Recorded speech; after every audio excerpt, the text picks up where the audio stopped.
Morning guys, John, Paving Stone. So today's task is a bit of a fiddly one.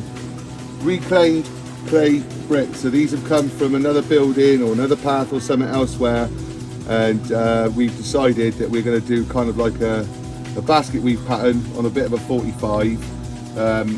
Obviously it's going to be up and down, in and out a little bit. That's part of the beauty of using certainly reclaimed clay bricks. So our tolerance is quite difficult to kind of go around. So what's really important when you're doing clay is you must allow a gap in between, which we're just kind of trying to roughly eye through, because our bricks here, we've got tolerances of some of them of about 15 mil. So we're just trying to even it out as best as we can.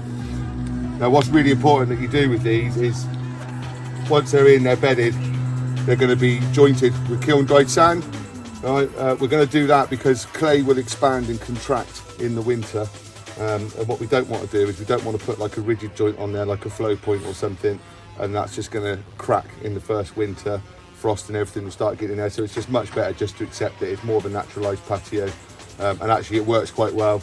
We're going to be doing a similar thing down on the bottom area there, where the customer's actually quite looking forward to having corners and stuff missing, so she can plant little alpines and mosses and things like that. So it'll just be a really lovely natural looking bit of paving when we get there.